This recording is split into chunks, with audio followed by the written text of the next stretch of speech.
বাদ দেন তো। হাসান বাদ দেয় না, নাছর বান্দার মতো বলল। আমাকে নিয়ে এই মনোভাব? বন্যা কথা বলে না। তাহসান বলল। আমাকে নিয়ে এসবই ভাবো বুঝি? বন্যা তাহসানের চোখের দিকে তাকায়, তারপর ফিসফিস গলায় বলল। আমার থেকে কেন দূরে সরে গেলেন? আমি ধর্ষিতা এই কারণেই তো। তাহসান অবাক হয়ে বলল। তুমি তো এটাই চাইছিলে। বন্যা কণ্ঠটা কেমন অভিমানী শোনালো। তাই, কিন্তু আপনি তো আর অতীত জেনেই পিছিয়ে গেছেন। তাহসানের কণ্ঠ কেমন কঠিন শোনায়। আমার ভালোবাসা এতটাও ঠুনকো না। এসব জানার পর পিছানোর মতো মন মানসিকতা আমার নেই। বন্যা কোনো কথা বলে না। তাহসান নিজেই আবার বলল।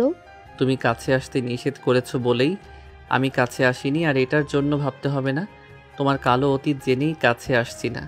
বন্যা তাহসানের গম্ভীর চোখের দিকে তাকিয়ে বলল। আচ্ছা। এসব ভেবেই কাঁদছিলেন? বন্যা স্বীকার করে না, বরং দুদিকে মাথা নাড়িয়ে বলল। না না না। তাহসান কোমল গলায় বলল। একবার ভালোবাসো, সারা জীবন আগলে রাখবো। বন্যা কিছু না বলেই বৃষ্টির মাঝে তাহসানের দিকে কেমন মন্ত্রমুগ্ধের মতো তাকিয়ে থাকে। তাহসান ফিসফিস করে বলল। আমি ভালো নেই বন্যা, একটুও ভালো নেই। বন্যা যেমন মন্ত্রমুগ্ধের মতো তাকিয়েছিল তেমন গলায় বলল। আমিও তো ভালো নেই। তাহসান সাহস পায়। বন্যার কথায় সরাসরি না হলেও সে উষ্ণতার আভাস পাচ্ছে। ভালো থাকার দায়িত্বটা নেই, একটু খারাপ থাকতে দেব না, প্রমিস। তাহসানের বলার ভঙ্গিমা দেখে বন্যা কিছু না বলে হাসে। তাহসান এতক্ষণে খেয়াল করে বন্যার শরীরের ভাঁজ। সাদা শার্ট পরিহিতা বন্যা বৃষ্টিতে ভেজার ফলে শরীরের সাথে শার্টটা লেগে গিয়ে গায়ের কালো অন্তর্বাস পর্যন্ত স্পষ্ট দেখা যাচ্ছে। সবসময় ঢোলা শার্ট পরে বিধায় বন্যার শরীরের গঠন বোঝা যায় না। আজকে না চাইতো তাহসানের সামনে নারী দেহের নমনীয় রূপ ফুটে উঠেছে। তাহসান শুকনো ঢোক গিলে অন্যদিকে তাকায়, তারপর আবারও বন্যার দিকে তাকায়। সে অন্য পুরুষদের মতো নারী দেহ দেখে চোখে তৃষ্ণা মেটাতে চায় না। সে চায় পবিত্রতা, তাদের সবটা জুড়েই যেন পবিত্রতা থাকে। তার গায়ে গেঞ্জি আছে, তাই কোনো কিছু না ভেবেই তার গায়ের কালো শার্ট খুলে বন্যার হাতে দিয়ে বলল। এটা পরে নাও তো। বন্যা তার এমন কাজ দেখে অবাক। কেন? তাহসান কিভাবে বলবে বুঝতে পারে না। যদি বন্যা আবার তাকে খারাপ ভাবে। মানে তোমার? বন্যা মাথা নিচু করে নিজের দিকে তাকিয়ে ছো মেরে তাহসানের হাত থেকে শার্ট নিয়ে অন্য পাশে ফিরে পড়ে নেয়। এই বৃষ্টির মাঝেও তার কান গরম হয়ে গেছে। তাহসান আস্তে করে বলল। বৃষ্টিতে ভিজলে ডার্ক কিছু পড়তে হয়, তাহলে আর এমন হবে না। এমন কথায় বন্যা কি উত্তর দেবে খুঁজে পায় না। মাথা নেড়ে সম্মতি জানিয়ে বলল। আচ্ছা। তাহসান বন্যার লজ্জামাখা মুখের দিকে তাকিয়ে বলল। তোমাকে লজ্জা মাখা চেহারায় ভীষণ মিষ্টি লাগছে। বন্যা অন্যদিকে তাকায়। তাহসান বন্যার হাত ধরে বলল। বন্যা, এই বন্যা লিখে ফেলি। বন্যা কথার মানে বুঝতে না পেরে বলল। কি? তাহসান খুব ফিসফিস করে বলল। আমাদের ভালোবাসার সূচিপত্র। দুজনে হাত ধরে যখন চোখের মাঝে হারিয়ে যাবে তখনই তারা শুনতে পেল আফিয়া বেগমের ছিটকে আসা গলা। উনি বিস্ময়ে চিৎকার করে বলল। তাহসান, এসব কি? আফিয়া বেগম দুপুরে খাবার খেয়ে রুমে যায়। মোবারক সাহেব তখন বিছানায় হেলে শুয়ে পড়েছে। আফিয়া স্বামীর পাশে বসে বলল। তাহসানের যেন কি হয়েছে? মোবারক সাহেব ভ্রু কুঁচকে বলল। কি হয়েছে? আফিয়া মন খারাপ করে বলল। সারাদিন মন খারাপ করে থাকে, টেবিলে বই নিয়ে বসে থাকে, অথচ পড়ে না। অন্যমনস্ক হয়ে কি যেন ভাবে। মোবারক সাহেব আফিয়ার কথা ততটা আমলে নিল না। বালিশ বিছানায় ঠিক মতো পেতে শুয়ে পড়ে। ছেলেদের একটু একটু এমন হয়, এত পেরেশানি হয়েও না তো। ওনার কথায় আফিয়া অসন্তুষ্ট হয় না, ভারী মুখে বলল। ওর কি আর এমন পাগলামি করার বয়স আছে? কিছুতে একটা গোলমাল আছে। শোনো, ছেলে মেয়ে বড় হলে তাদের নিজস্ব একটা দুনিয়া হয়, সেখানে নিজ মতামত ছাড়া অন্য কারো মতামত পছন্দ করে না। তুমিও তাহসানের ব্যাপারে এত বাড়াবাড়ি করো না। বেশি সমস্যা হলে সে অবশ্যই বাবা মাকে বলবে। তাছাড়া আমাদের ছেলে ভুল কিছু করবে না, সে বিশ্বাস আছে ইনশাল্লাহ। আফিয়া বেগম স্বামীর কথা মন দিয়ে শুনলেও মনে মনে সে সিদ্ধান্ত নেয় এর কারণ তিনি বের করবেনই। মোবারক সাহেব ঘুমিয়ে পড়লে আফিয়া তাহসানের রুমে যায়, উদ্দেশ্য কিছু লাগবে কিনা জিজ্ঞেস করা। কিন্তু রুমে যে তাহসান নেই। আফিয়া বেগম ছুটে সারা বাসায় খোঁজেন, কোথাও নেই। এমন কখনো হয় না, তাহসান কোথাও গেলে ওনাকে অবশ্যই বলে যায়। তাহলে আজকে বলল না কেন? খুব জরুরি কিছু নাকি? আফিয়া দরজা লক করে তাড়াতাড়ি নিচে নেমে যায়। বৃষ্টির কারণে দারোয়ান গেটের কাছে বসতে পারেনি, গ্যারেজে টুল পেতে সেখানে বসে আছে। আফিয়া ওনার কাছে গিয়ে জিজ্ঞেস করে জানতে পারে তাহসান আজকে বের হয়নি। ওনার মাথা ঘুরে ওঠে, বাসায়ও নেই, তাহলে কোথায় গেল? আজ তো একটা মানুষ বাসা থেকে উধাও হয়ে যায় কি করে? সিঁড়ি বেয়ে উঠতে উঠতে ছাদের কথা মনে হলো, দ্রুত গতিতে ছাদে যায়। কিন্তু ছাদে উঠে ছাদের দৃশ্য দেখে ওনার মাথা ঘুরে ওঠে। বন্যার হাত ধরে তাহসান দাঁড়িয়ে কেন? দরজায় গলায় তাহসানকে তিনি দারাজ গলায় তাহসানকে ডাকে। তাহসান, এসব কি? এই ঝুম বৃষ্টির মাঝে আফিয়া বেগমকে ছাদে তারা আশা করেনি। ওনাকে দেখে তাহসান বন্যার হাত ছেড়ে দেয়। দুজনেই হাসার চেষ্টা করে। তাহসান মায়ের কাছে এসে বলল, আম্মু, তুমি এখানে? আফিয়া বেগম তির্যক চোখে বন্যাকে দেখে নিয়ে বলল, কেন? আমি আর সাথে সমস্যা হলো নাকি? ওনার কথার ধরনে তাহসান আর বন্যা দুজনে অস্বস্তিতে পড়ে যায়। বন্যাও এগিয়ে আসে, তখনও তার মুখে হাসি হাসি। তাহসান এখনই বন্যার ব্যাপারে তার মাকে বলতে চাচ্ছে না। আগে দুজনের মনের আনাগোনা বারুক, পরে না হয় বলা যাবে। সে মাথা নেড়ে না করে মুখে বলল, আমরা একটা চুক্তি করছিলাম তখন। এখন তুমি এলে ভালোই হয়েছে। তুমি চুক্তির সাক্ষী হবে। আফিয়া বেগম বুঝতে পারে না ওনার ছেলে কিসের চুক্তির কথা বলছে। ভ্রুখানিক কুঁচকে জবাব দিলেন। কিসের চুক্তি? তাহসান গাল ভরে হেসে বলল, বন্ধুত্বের চুক্তি। আফিয়া বেগম অবিশ্বাস্য চোখে ছেলের মুখের দিকে তাকিয়ে বলল, এই মেয়ে তোর বন্ধু? হ্যাঁ, ওরও বৃষ্টি পছন্দ আমারও, ওরও ঘুরতে পছন্দ আমারও, ওরও পাহাড় পছন্দ আমারও। আমাদের দুজনের এমন অনেকগুলো মিল আছে, তাই দুজনেই সিদ্ধান্ত নিয়েছি যে আমরা বন্ধু হব। হাতে হাত রেখে প্রমিস করছিলাম। তাহসানের কথাগুলো ওনার বিশ্বাস হতে চায় না, কিন্তু ওনার ছেলে মিথ্যা বলার মতো ছেলে না। তাছাড়া তাহসান যেভাবে বলল মনে হয় না মিথ্যা বলছে। মানুষ সাধারণত মিথ্যা বলে থেমে থেমে কথা বলে, কিন্তু তাহসানকে দেখে মনে হচ্ছে সে সত্যিই বলছে। উনি বন্যার দিকে তাকিয়ে দেখে বন্যাও হাসি মুখে তাকিয়ে আছে। আফিয়া বেগম দুজনের ভেজা শরীরের দিকে তাকিয়ে বলল, ভিজে ভিজে বন্ধুত্ব করতে হয়? তাহসান কি বলবে খুঁজে পেল না, ঠোঁট উল্টে বলল, হয়ে গেল তো? তাহসান শুধু গেঞ্জি পরে আছে। তাহসানের শার্ট যে বন্যার গায়ে এটা উনি বুঝতে পারল না, কারণ বন্যার লম্বায় প্রায় তাহসানের সমান, তাই শার্টটা পুরোপুরি না লাগলেও হঠাৎ দেখে বোঝার উপায় নেই যে এটা অন্য কারোর শার্ট। যেহেতু বন্যা সবসময় শার্ট টি শার্ট পরে, তাই আফিয়া বেগম বুঝতে পারল না নদীর জল উল্টো যাচ্ছে। উনি তাহসানের গেঞ্জি গায়ে ছাদে আসা নিয়ে বিরক্ত হলেন। তার উপর একটা মেয়ের সামনে এমন করে দাঁড়ানোর মানে হয়? তুই গেঞ্জি পরেই চলে এসেছিস? বাসায় শার্ট নেই? মায়ের এমন প্রশ্ন শুনে না চাইতো তাহসান বন্যার দিকে তাকিয়ে ফেলে।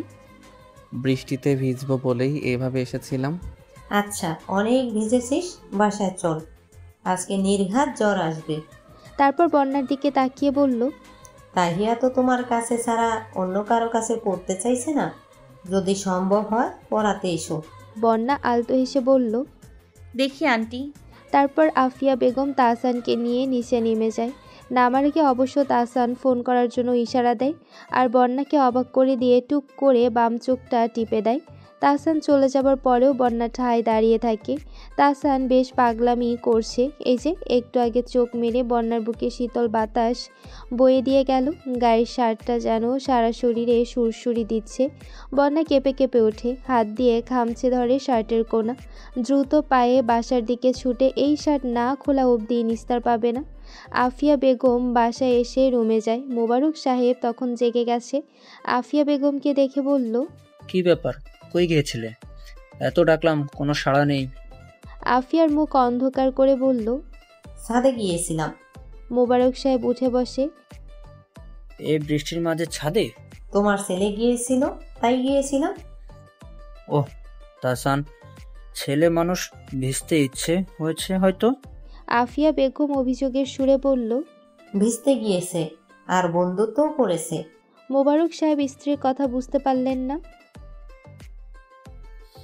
কিসের কথা বলছো? তোমার ছেলে নাকি বন্যার সাথে বন্ধুত্ব করেছে। এই বেয়াদব উড়নচণ্ডীর মেয়েটা নাকি তোমার ছেলের বন্ধু। কি চয়েস!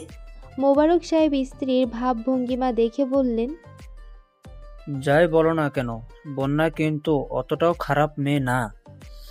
তাহসানের যদি মনে হয় বন্ধু বানানো যাবে তাহলে যাবে।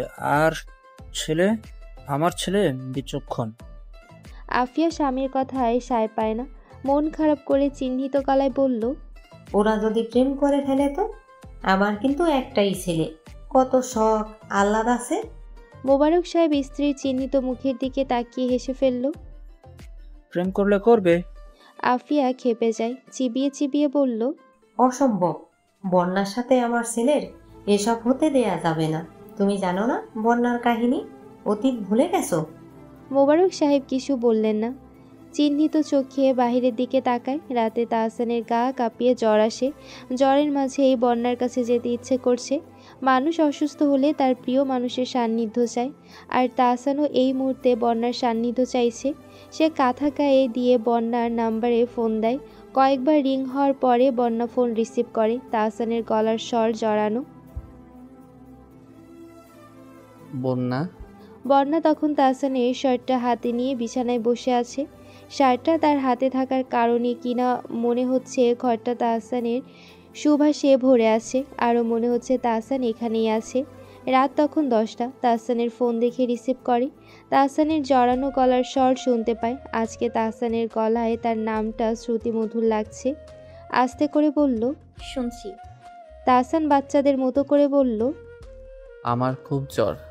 বন্যা চমকে যায়। আন্টি বলেছিল জ্বর আসবে, তাই বলে সত্যি সত্যি আসলো। বেশি? বন্যার কণ্ঠ শুনে তাহসান যেন গলে যায়। তোমাকে দেখতে ইচ্ছে করছে। দুপুরে না দেখা হলো? তাহসান আবদারের সুরে বলল, এইটুকু দেখাতে হয়, আরও মন ভরে দেখা চাই। বন্যা বুঝলো তাহসানের মাথা ঠিক নেই। ঔষধ খেয়েছেন? হ্যাঁ। তাহলে ভালো হয়ে যাবেন। এখন মোবাইল রেখে চুপচাপ ঘুমানোর চেষ্টা করেন। তাহসান বলল। ঘুমাতে পারছি না তো। চোখ বন্ধ করে রাখেন, ঘুম চলে আসবে। তাহসান দুষ্ট গলায় বলল। টিনেজাররা প্রেমিকের জ্বর হলে কি করে জানো? বন্যা হেসে বলল, জানি না, প্রেম করিনি কখনো। চুমু দিয়ে জ্বর সারিয়ে তুলতে চাই। তো আমাকে এসব বলছেন কেন? আমি তোমার প্রেমিক না, এই ট্রিকটা অ্যাপ্লাই করাই যায়। বন্যা শক্ত গলায় বলল। আমি কখন বললাম আপনি আমার প্রেমিক? তাহসানের হাসি মুখ ঠুস করে চুপসে যায়। আমি তোমার প্রেমিক নই। না। তাহসান নিশ্চুপ হয়ে যায়। কি বলা যায় খুঁজে পাচ্ছে না।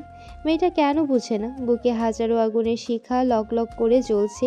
সে আস্তে করে বলল, আমি তোমার কি হই বন্যা? বন্যার শ্বাস বন্ধ হয়ে আসবে।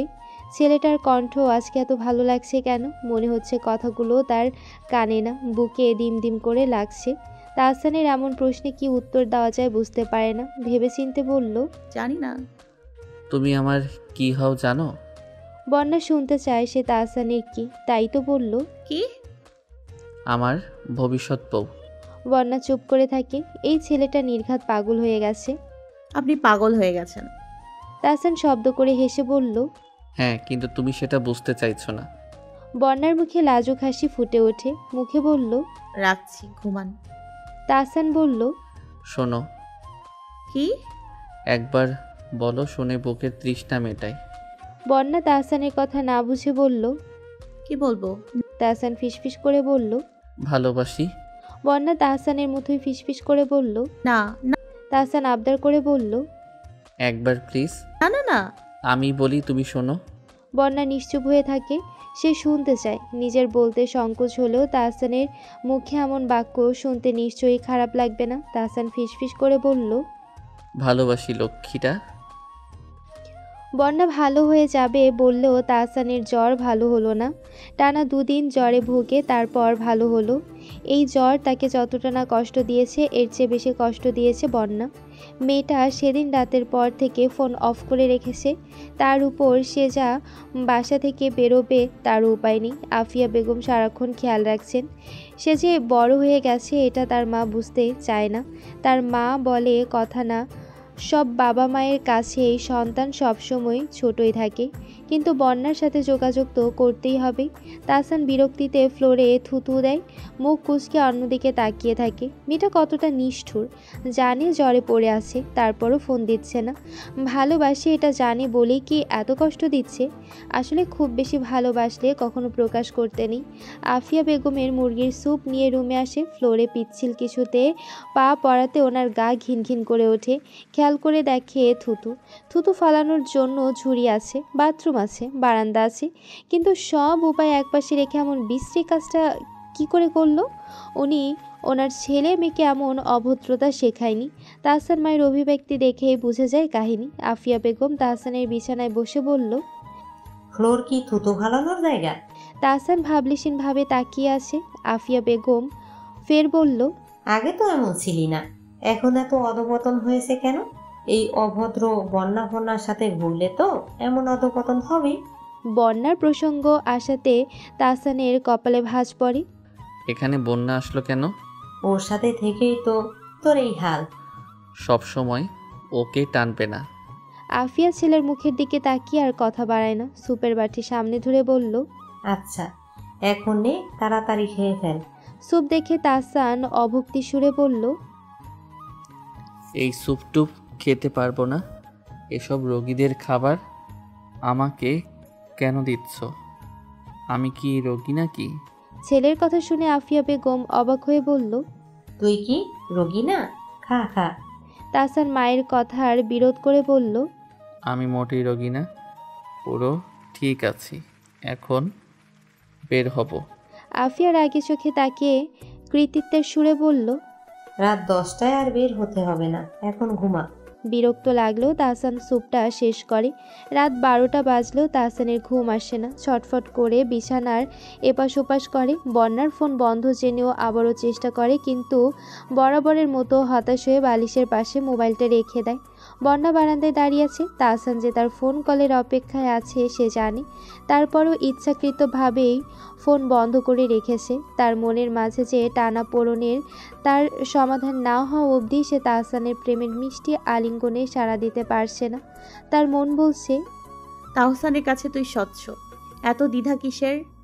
বিবেক বলে, কিন্তু সমাজের কাছে অস্বচ্ছ, দোষী। সমাজ দিয়ে কি হবে? সমাজ তোকে নিয়ে সংসার করবে? তাহসান ঠিক থাকলেই হলো। আমরা যে এই সমাজেরই অংশ, এখানেই আমাদের বসবাস।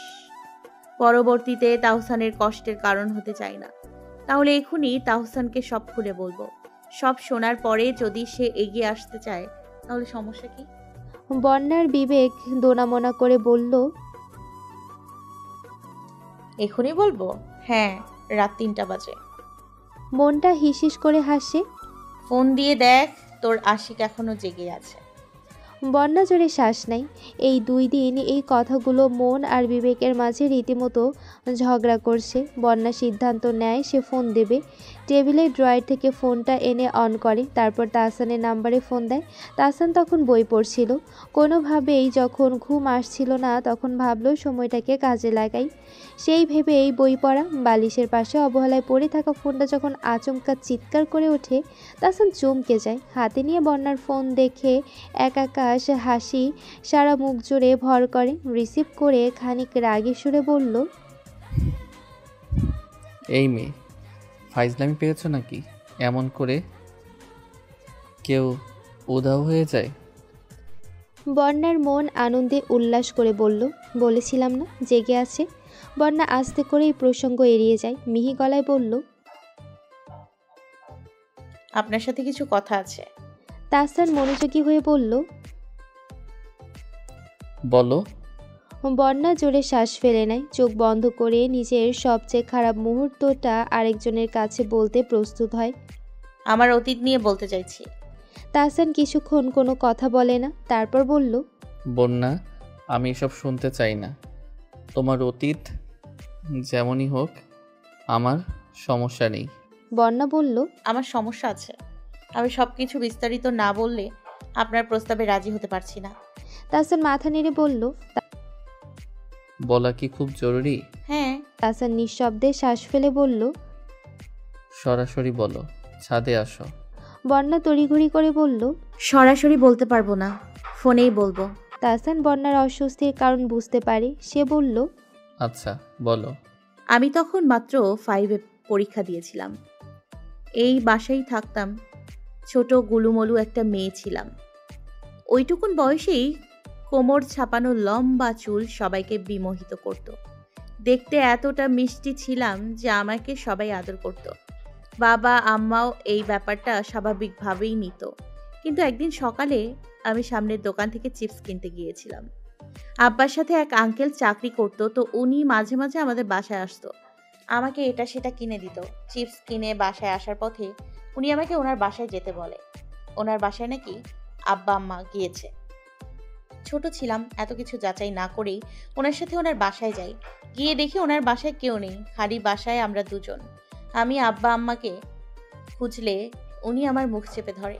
এত বড় একটা মানুষের সাথে পেরে উঠছিলাম না আমি। চিৎকার করে নিজের কষ্ট ওনাকে বলেছিলাম, কিন্তু পাষাণ লোকটা আমার মুখ চেপে আমার চিৎকার বন্ধ করতে চেয়েছে। হাত দিয়ে জোরে থাপ্পড় দিয়ে ব্যথা দিয়েছে, অথচ ব্যথায় আমি তখন কাতর। তখন উনি দেহের ক্ষুধা মেটাতে ব্যস্ত। জানেন, আমি ওনার কাছে থেকে ছাড়া পেতে ওনাকে আব্বা পর্যন্ত ডেকেছি, কিন্তু উনি আমাকে ছাড়েননি। ওনার কর্ম হাসিল করে আমাকে ছেড়েছে। ততক্ষণে আমি অজ্ঞান হয়ে গিয়েছিলাম। ছোট্ট একটা মেয়ে যে কিনা তখনও অপরিণত, তার উপরেই এত বড় অত্যাচার করে। উনি আমাদের বাসা থেকে কিছুটা দূরে আমাকে অবচেতন অবস্থায় ফেলে যায়। তখন সম্ভবত দুপুর।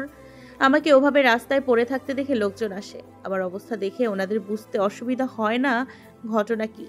আব্বা আম্মাকে ডেকে এনে আমায় হসপিটালে নিয়ে যায়। টানা 7 দিন হসপিটালে ভর্তি থেকে আমায় বাসায় আনা হয়। তখন থেকেই আমি পুরোপুরি বদলে গেছি। কারোর সাথেই কথা বলি না। পুরুষ সম্পর্কে আমার ধারণা পাল্টে যায়। সব পুরুষকে খারাপ মনে হয়, কোনো পুরুষকে সহ্য করতে পারি না। আশেপাশের মানুষ আমাকে দেখতে এসে ইঙ্গিতে এটা সেটা বলে যায়। আমার গুনগুনিয়ে কান্নাকাটি সব মিলিয়ে আমি তখন থেকে আজকের বন্যার সৃষ্টি হয়। তাহসান আমার বুকে যে কি পরিমাণ কষ্ট, এটা কাউকে বোঝাতে পারি না। নিজের কাছেই নিজেকে খারাপ মনে হয়। সবগুলো কথা বন্যা কেঁদে কেঁদে বলে। এমনভাবে তাহসান ওকে কান্না করতে আগে দেখেনি। প্রিয় রমণীর কান্নায় বুকটা কেঁপে ওঠে। বন্যার কথাগুলো শুনতে শুনতে কখন যে তাহসানের চোখে পানি পড়ছে সে নিজেই জানে না। বন্যার অতীত আসলেই খারাপ। শুনতেই তার এতটা খারাপ লাগছে। না জানি বন্যার কেমন লাগে। বন্যা ফিসফিস করে বলল, এখনো কি আমাকেই আপনার চাই? তাহসান জড়ানো গলায় বলল। খুব চাই। তাহসানের কণ্ঠ শুনে বন্যা বুঝতে পারে তাহসান কাঁদছে। বন্যাও আরো জোরে কান্না করে দেয়। তাহসান। তাহসান নরম কণ্ঠে বলল। কি? বন্যা কান্নারত গলায় বলল, আমার খুব কষ্ট হয়। আর কষ্ট হবে না। এখনো আমাকে ভালোবাসেন? তাহসান বলল। আগের থেকে বেশি ভালোবাসি। বন্যা ডুকরে কেঁদে ওঠে। আমিও ভালোবাসি, খুব বেশি। তাহসান বিছানা থেকে দাঁড়িয়ে যায়। দরজা খুলতে খুলতে বলল, ছাদে যাচ্ছি, 2 মিনিটে আসবে, আমি অপেক্ষায় আছি। বন্যা নিঃশব্দে দরজা খুলে ছাদে যায়। তাহসান বন্যাকে দেখে কিছুক্ষণ দাঁড়িয়ে দুজন দুজনকে দেখতে থাকে। হঠাৎ তাহসান ছুটে এসে বন্যাকে শক্ত করে জড়িয়ে ধরে।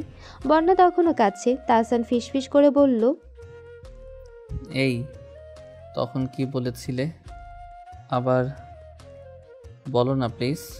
বন্যা তাহসানের পিঠে হাত দিয়ে আঁকড়ে ধরেছে। বুকে নাক ঘষে কাঁদে।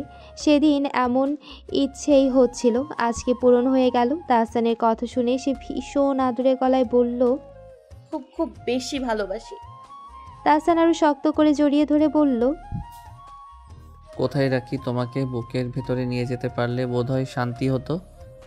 বন্যা তখনও ফুপিয়ে ফুপিয়ে কাঁদছে। তাহসান বলল, এমন জানোয়ারের জন্য আমি তোমাকে ভুলে যাব ভাবলে কি করে? সব কষ্ট আমি ভালোবাসায় মুছে দেব। আমার উপর বিশ্বাস রাখো, যে ঝড় আসবে আমরা দুজন মিলেই মোকাবেলা করব।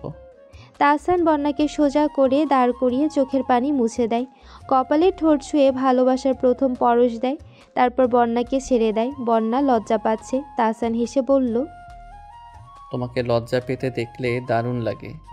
বন্যা নিশ্চুপ। তাহসান বলল, আর লজ্জা পেও না, বিয়ের আগে আর আদর করব না। না তাহসানের কথা শুনে বন্যা হাসে। তাহসান বন্যার হাত ধরে সেদিন রাতের মতো করে ঘুরায়, তারপর হঠাৎ থেমে চিৎকার করে বলল, শোনো চাঁদ, আমি আমার ব্যক্তিগত চাঁদ পেয়ে গেছি।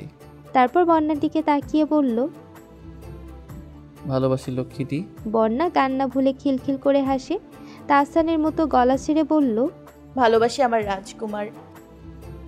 পরের দিন সকালবেলা তাহসান ফজরের নামাজ পড়ে বাইরে কিছুক্ষণ হাঁটাহাঁটি করে। 7টার দিকে ডাইনিং টেবিলে নাস্তা করতে চায়। তাহসান যে সেই 7 সকালে উঠেছে এটা আফিয়া বেগমের দৃষ্টি এড়ায়নি। ছেলের সামনে নাস্তা দিয়ে পাশে বসে তাহসান হাসি মুখে খাবার খায়। আফিয়া ছেলের মুখের দিকে তাকিয়ে বলল, আব্বু, তোকে খুব খুশি লাগছে যে? তাহসান আসলে নিজের মনের প্রফুল্লতা লুকাতে পারছে না। এই যে না চাইতো মুখটা কেমন হাসি হাসি হয়ে যাচ্ছে, এটা তো বন্যার কারণেই। মেয়েটা তার চাঁদ হয়ে গেছে। এর চেয়ে খুশি আর কে হতে পারে? সে মায়ের দিকে তাকিয়ে বলল,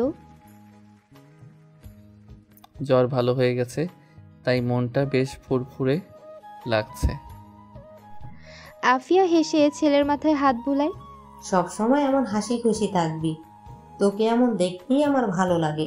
তাহসান বাধ্য ছেলের মতো মাথা এলিয়ে বলল, আচ্ছা। বন্যা আজকে একটু বেশি ঘুমিয়েছে। তার মনে হয়েছে অনেক দিন পর সে এমন শান্তির ঘুম ঘুমালো। এতদিন বুকে যে পাথরটা চাপা দিয়ে থাকতো আজকে সেটা নেই লাগছে। 8:30টার সময় ফ্রেশ হয়ে বের হয়।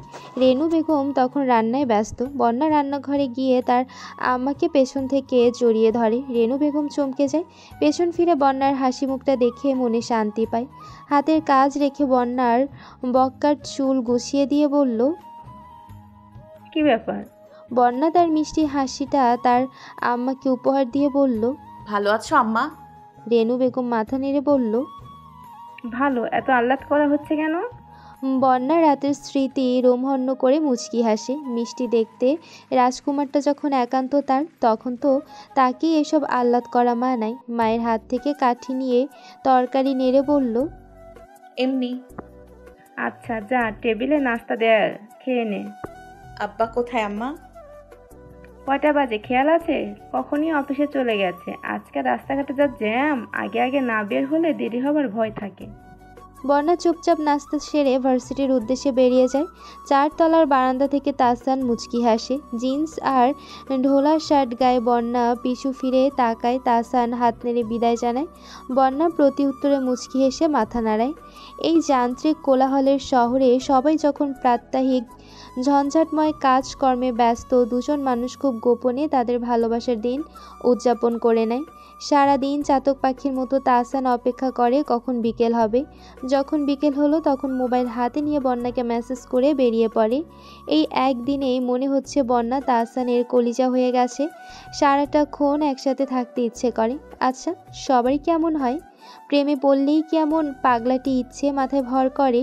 বন্যা তখনও ভার্সিটিতে। আজকে তাদের এক্সট্রা ক্লাস ছিল, বিধায় দেরি। তাছাড়া বন্ধুদের পেয়ে বন্যা আজকে গল্পটা একটু বেশিই করে ফেলেছে। তন্নি সন্ধ্যের চোখে তাকিয়ে বলল, কি ব্যাপার, আজকে এত খুশি কেন? বন্যা মুচকি হাসে। মনের খুশি মুখে কেন ভেসে ওঠে? সে তন্নির প্রশ্নে কোনো উত্তর দেয় না। তন্নির চোখ এড়ায় না বন্যার মুচকি হাসি। মেয়েটা হাসি খুশি দেখলে তার ভালোই লাগে। সবাই চলে যাবার পরে বন্যা রবীন্দ্র সরোবরে চলে যায়। আজকে প্রথম কোনো ছেলের সাথে দেখা করতে যাচ্ছে, তার উপর ছেলেটা তার প্রিয় মানুষ। বন্যার নাকের ডগা ঘেমে ওঠে। হাত দিয়ে নাক মুছে নিজেকে শান্ত করে। আসলে তার খুব নার্ভাস লাগছে। তাহসান 40 মিনিট ধরে অপেক্ষা করছে, অন্যমনস্ক হয়ে বারবার ঘড়ি দেখছে। মেয়েটাকে আসবে না, তখনই বন্যা আসে। ধীর পায়ে তাহসানের পাশে এসে বসে। তাহসান হাসি মুখে বলল, কি ব্যাপার ম্যাডাম, না আসার ফোন দিয়াটা হচ্ছিল বুঝি? বন্যা হাসে, মাথা নেড়ে না জানায়। বন্ধুরা যাচ্ছিল না, তাই দেরি হলো। কখন এসছেন? তাহসান ঘড়ির দিকে তাকিয়ে বলল। প্রায় 40 মিনিট হবে। বন্যা মাথা নেড়ে বলল, খুব বেশি অপেক্ষা করতে হলো। তাহসান হাসে। বেঞ্চে থাকা বন্যার হাতটা সযত্নে নিজের 2 হাতের মুঠোয় নিয়ে বলল, তুমি আমার চাঁদ, তোমার জন্য মাত্র 40 মিনিট, কেন দরকার হলে সারাটা জীবন অপেক্ষা করে যাব। এর বিনিময়ে তুমি শুধু আমার হয়েও। তাহসানের এই সামান্য কথায় বন্যা ভীষণ মুগ্ধ হয়। ছেলেটা তো মিষ্টি করে কথা বলে যে ভালো না লেগে থাকাই যায় না। বন্যা ভাবে আগে তো তাহসানকে কিংবা তার কথাবার্তা সবই বিরক্ত লাগতো, কিন্তু এখন একটু বিরক্ত লাগে না, বরং বিরক্তির জায়গায় ভালো লাগা কাজ করে। এটাই বুঝি প্রেমের শক্তি। সে তাহসানের দিকে তাকিয়ে লজ্জামাখা গলায় আস্তে করে বলল, আমি তো আপনারই সারা জীবনের জন্য। তাহসান বন্যার কথায় হেসে ফেলল, আস্তে করে বলল, তুমি লজ্জা পেলে আমার ভীষণ ভালো লাগে। তোমাকে লজ্জাবতী ললনা বলতে ইচ্ছে করে। বন্যা চকিত গলায় বলল, আপনি বাচ্চা ছেলেদের মতো ফ্লার্ট করছেন। তাই নাকি? আমি তো আমার লজ্জাপতির গুণগান গাইছি। তোমার লজ্জা লাগছে নাকি? দেখি দেখি। তাহসান মাথা নিচু করে বন্যার দিকে তাকালে বন্যা অন্যদিকে তাকিয়ে বলল, চুপ করেন না প্লিজ। তাহসান মুগ্ধ হয়ে বন্যাকে দেখে। এতদিন শক্ত খোলসে তার সামনে আসলেও আজকে এসেছে কোমল হয়ে। এই যে আর চোখে তাকে দেখা কিংবা লজ্জা পাওয়া সব কিছুই তাহসান আজকে প্রথম দেখছে। শান্ত গলায় বলল, আমার সাথে এমনই থাকবে সব সময়। বন্যা কথা বাড়ায় না, বরং বাধ্য মেয়ের মতো মাথা নেড়ে বলল। আচ্ছা। তাহসান দুষ্টু হেসে বলল, আজকে আমাদের ফার্স্ট ডেট। তাহসানের কথায় বন্যাও হাসে। তাহসান বলল, ভালো কোনো রেস্টুরেন্টে বসতে পারতাম, এখানে কেন আসতে বললে? বন্যা লেকের পানির দিকে তাকিয়ে বলল, জীবনে কখনো প্রেম করিনি। স্কুল কলেজ ভার্সিটিতে যারা প্রেম করে তারা প্রায় রবীন্দ্র সরোবরে ঘুরতে আসে। এই যে আশেপাশে দেখুন কপত কপতি সংখ্যায় বেশি, তাই আমার মনও চাইলো এখানেই আসা ভালো। আপনার ভালো লাগেনি? তাহসান আশেপাশে তাকিয়ে বলল, ভালো লেগেছে। তুমি পাশে থাকলে সবই ভালো লাগে। আচ্ছা। বন্যা তার বক্কার চুলে হাত দেয়। মাথার চুল এলোমেলো হয়ে গেছে, সে হাত দিয়ে ঠিক করার চেষ্টা করছে। ব্যাপারটা তাহসানের চোখে আসে। সে বন্যার ছোট ছোট করে কাটা চুলের দিকে তাকিয়ে আছে। তার চোখের দৃষ্টি অনুসরণ করে বন্যা বলল, একটা সত্যি কথা বলবেন? হুম। বন্যা খানিকটা ইতস্ত করে বলল, আপনার কি লম্বা চুল পছন্দ? তাহসান স্থির চোখে বন্যার দিকে তাকিয়ে থাকে। কি বলবে খুঁজে পায় না। আসলে সত্যি বলতে কি তার লম্বা চুলই পছন্দ, কিন্তু বন্যার ছোট চুল তাতে অবশ্য তার কিছু আসে যায় না। সত্যটা বললে যদি বন্যার কষ্ট পায়, তাহসান চায় না তার বন্যা কষ্ট পাক। তাছাড়া বন্যাকে বোধহয় ছোট চুলেই মানায়, ঠিক পুতুলের মতো লাগে। সে হেসে বলল, ছোট চুলই ভালো লাগে, আজকাল তো এমনই চলে, তাই না? বন্যা এক দৃষ্টিতে তাহসানের দিকে তাকিয়ে থাকে। তার চোখের দিকে তাকিয়ে তাহসান বলল, হঠাৎ এই প্রশ্ন কেন? বন্যা ঠোঁট উল্টে বলল, তেমন কিছু না, আপনার পছন্দ অপছন্দ জানতে চাচ্ছিলাম। আমার পছন্দ জেনে কি করবে? আমার পছন্দ মতো নিজেকে সাজাবে? খবরদার, এমন কাজ ভুলেও করতে যাবে না। তুমি যেমন তেমনই থাকো, কারো পছন্দ অনুযায়ী নিজেকে সাজাতে যেও না। তুমি যেমন তেমন রূপেই আমি তোমার প্রেমে পড়েছি। বন্যা হেসে বলল। আচ্ছা। সে লেকের পানির দিকে তাকায়। তারপর কিছুক্ষণ দুজনেই চুপ করে থাকে। বন্যা তাহসানের দিকে তাকিয়ে দেখে ছেলেটা কেমন মুগ্ধ চোখে তাকিয়ে আছে। বন্যাও তাকিয়ে থাকে। তাহসান ভেবে পায় না একটা মেয়ের দিকে তাকিয়ে থাকতে এত ভালো লাগবে কেন। কেমন মায়া ভরা নেশালু আকর্ষণ। সে বন্যার গালে আলতো করে টোকা দিয়ে বলল, তুমি খুব সুন্দরী বন্যা। বন্যা হেসে বলল। পাম দিচ্ছেন নাকি বুঝতে পারছি না। তাহসান গভীর চোখে তাকিয়ে বলল, না, মন থেকেই বলছি, কিন্তু সাবধান, আমাকে আর ওসব কথার একটা অক্ষরও বলো না। প্রেমিকার মুখে এমন কথা শুনে আমি নির্ঘাত হার্ট অ্যাটাক করব।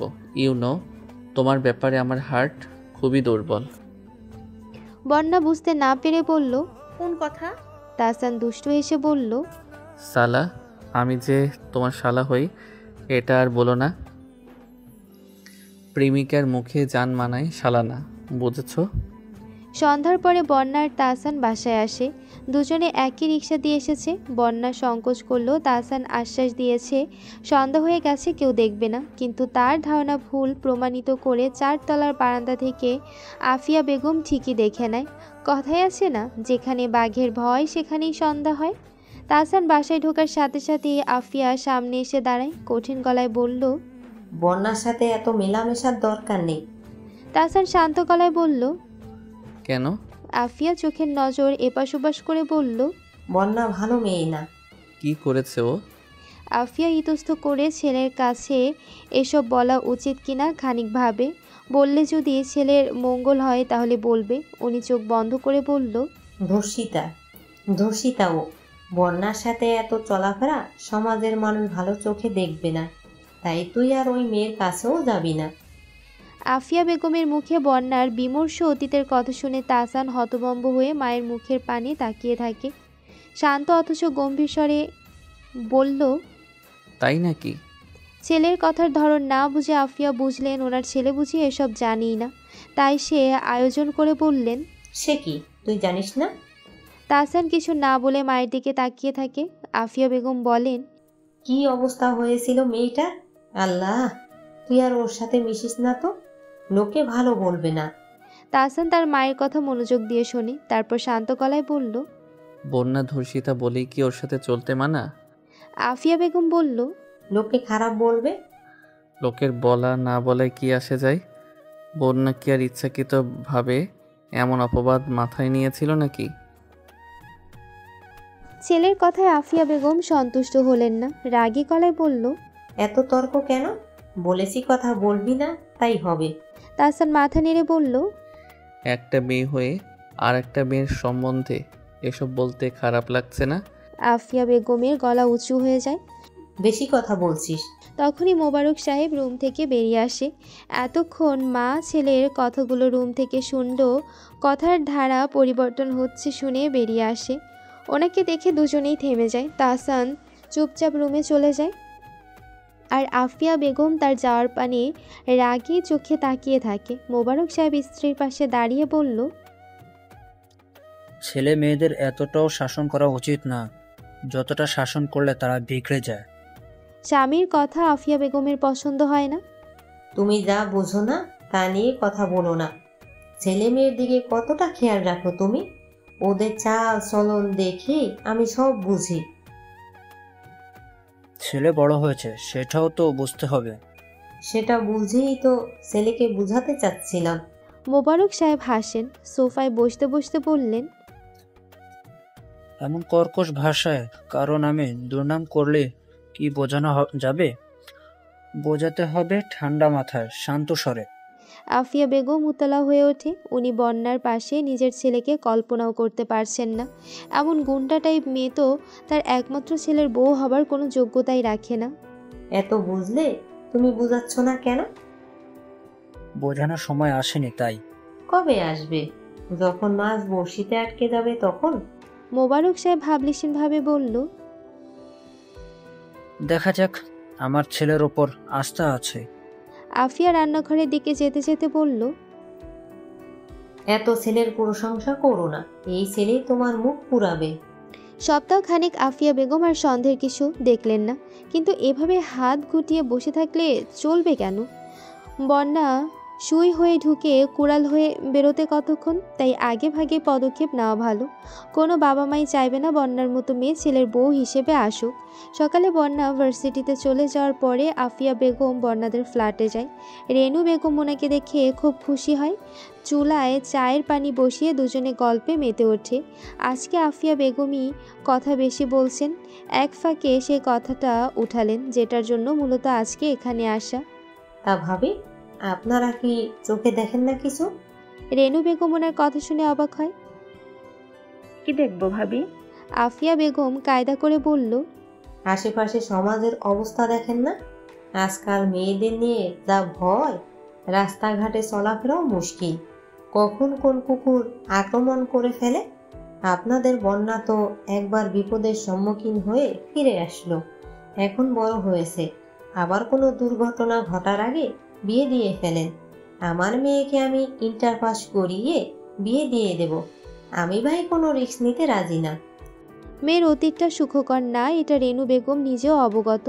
আশেপাশের মানুষের সব কথায় বন্যার অতীত নিয়ে সূক্ষ্ম খোঁচাটা টের পায়। আফিয়া বেগমের কথা শুনে ভ্রু খানিক কুঁচকে গেলেও বিরক্তিটা প্রকাশ করল না। তিনি হাসি মুখেই জবাব দিলেন। মেয়ে তো এখন বিয়ে করবে না। আফিয়া বেগম বেশ অবাক হয়ে বলল, কেন? আমার মেয়ে পড়তে চায়, ওর জার্নালিস্ট হবার ইচ্ছা। আফিয়া বেগম বললেন, পড়ার অজুহাত দিচ্ছেন, ভালো কথা, কিন্তু খেয়াল রাখবেন যেন পড়ার নাম করে বেপথে চলে না যায়। হ্যাঁ, তা তো রাখছি। আপনার জন্য আমার খুব মায়া হয়। ওর বিয়ে দিতে পারলে বোধহয় আপনার চিন্তা কিছুটা কমতো। রেনু বেগম চুপ করে থেকে কথাটা ভাবলেন। উনি যেটা বলেছে সেটা একদম ফেলে দেওয়ার মতো না। আসলেই বন্যার একটা ব্যবস্থা করতে পারলে ওনার চিন্তা কিছুটা কমতো। ওনাকে কিছু ভাবতে দেখে আফিয়া বেগম বলল,